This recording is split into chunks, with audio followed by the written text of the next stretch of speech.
Whew, okay. You ready? Let me know when you...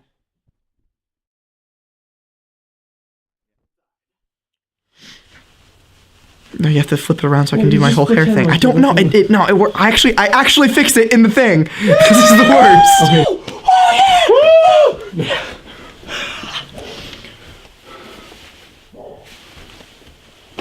Ah.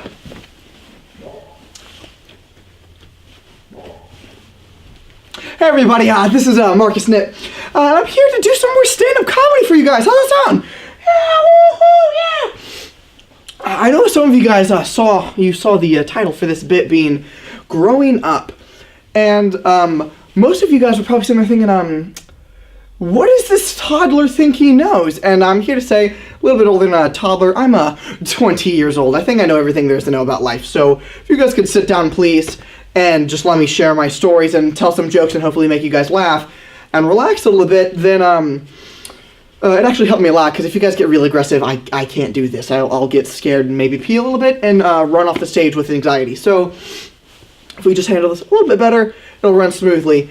And growing up for me, which is, again, what I'm talking about, was mostly just filled of a string of embarrassing and painful experiences. Let me explain.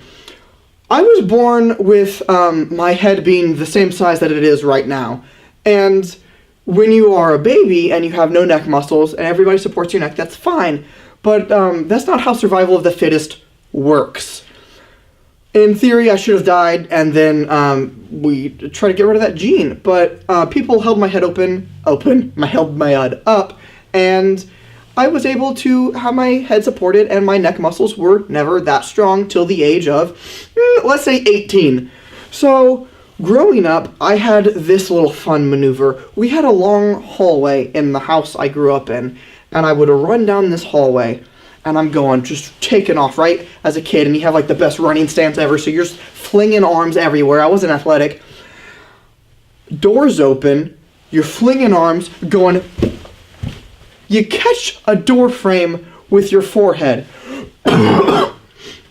Now, most of you guys are going to comment on this video and say, that's what happened to you, brain damage. I took that joke from you. Save it. I don't want to hear your feedback. I hit my head a lot as a kid. You're not wrong. And it sucked a lot, but that just hurt. That was the painful part. The embarrassing part about the whole my head being the size of a watermelon as a toddler was outside. So I'm outside and I'm taking off, right? I'm playing tag with my friends. There's nothing really for me to run into, you'd think. However, I'm running. My head drops. I'm now running in a circle.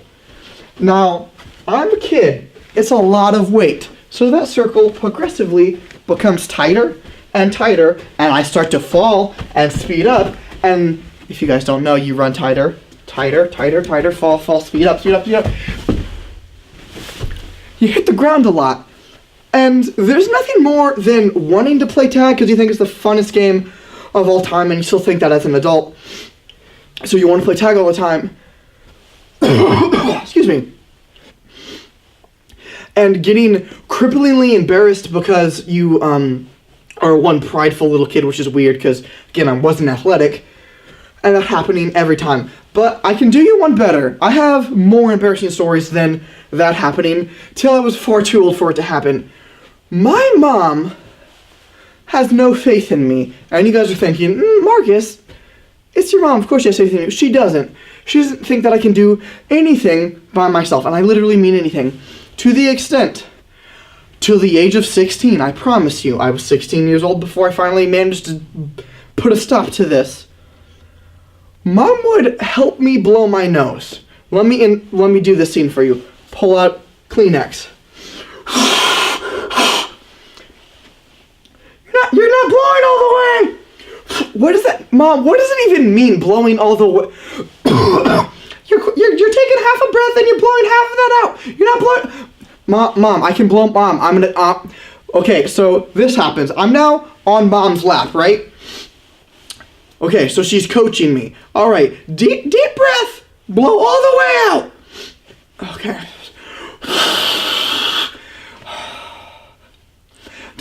Let me see the Kleenex.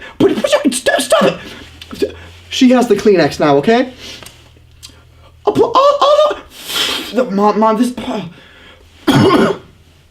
Mom, we're at church. What the heck? God, there's nothing more, like, man. Now, I can still do you one better. One more embarrassing story.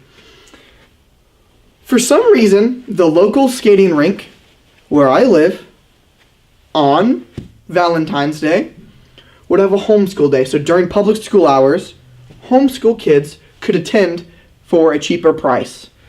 However, it cost an extra $1 to have rollerblades. So of course, rollerblades make sense to me. I understand rollerblades. Mom never sprung for that extra $1. So I had roller skates. Now I don't know who thinks that the most intuitive way to stop yourself is to do anything with your toes. I've never once been running, decided to stop, and tried to use my toes to slow my momentum. That seems buck wild to me. However, it is a horrible, horrible device that we created as human beings. But I tried to figure out skates, and I realized that as a kid with a big head and being 8 years old, excuse me, I can't do it. There's no good way for somebody like me to stop. Because here's what happens. Sometimes, my thought as a kid, because I was an idiot, was I would want to go to like Michael Jackson toes and hop up on those.